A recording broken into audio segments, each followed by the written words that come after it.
There was a beautiful being in Vancouver, Joyce Frazee, passed away recently. She had come to many of our gatherings, and she herself had become an effective teacher. And her form, through an illness, began to dissolve. And as it began to dissolve, and she found it more and more difficult to move, she would still come to our gatherings. More and more, the light of consciousness was shining through the fading form. And looking into her eyes was beautiful. I hope somebody took a photo of her so that you can look into her eyes and see that the unconditioned, the light of the unconditioned was shining through her eyes and through her entire form. It was shining through. And that is the beauty, that is the death, when death comes, that's the greatest portal, and she was able to surrender to that, so it was open wide. And it didn't matter anymore how much longer this form would be here. The flowering had happened. The fulfillment, consciousness flowering through this form. It happened. It doesn't need more time. It's flowered.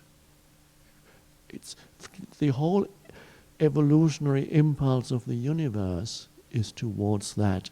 Somehow, and I cannot explain it in words, it's beyond, we don't even attempt to really understand what is behind that. It is far beyond understanding, but it's just to say that there is the evolutionary impulse of the universe is behind that. Consciousness wants to flower through the form, the human.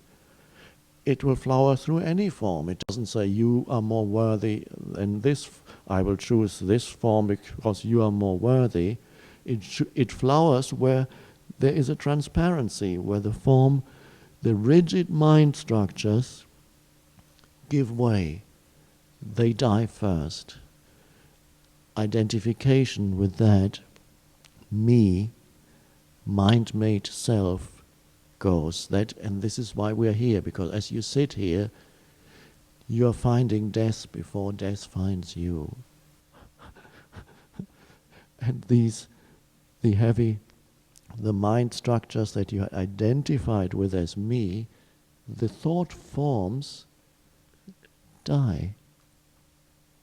And so the flowering is happening here before death finds you. You embrace death already. But it doesn't matter when it happens. And consciousness will move through. It could be a criminal,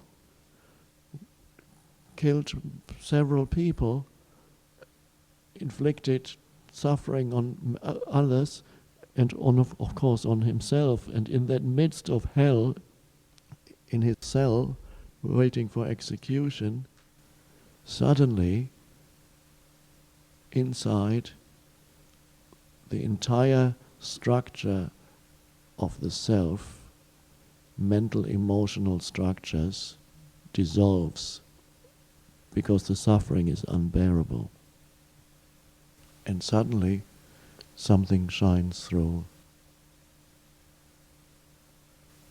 And now he doesn't care anymore whether the execution happens or not.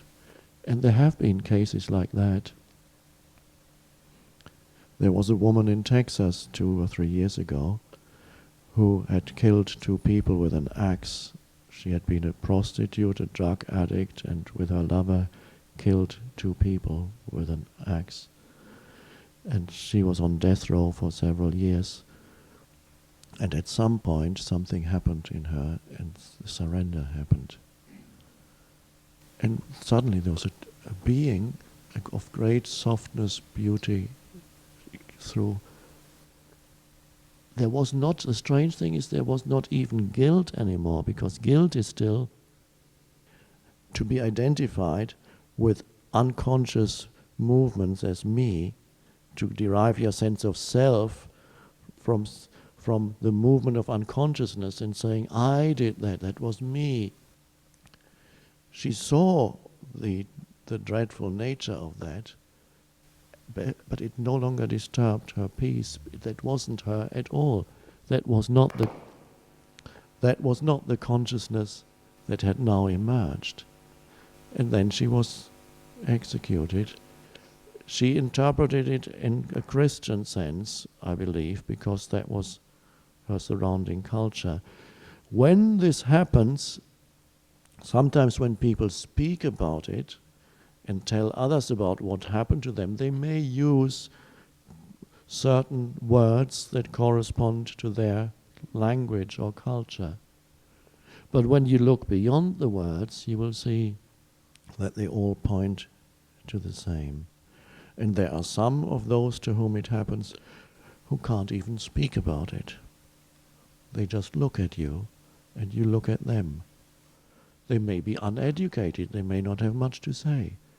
And yet you look and you see there's something that shines through that is deeper than a person, than any person could be. The personal dimension has given way to that. And so it is sacred when that happens. But so far it's been relatively few human beings to whom this has happened. No longer the case now. It is the destiny of all humans to go through that transformation.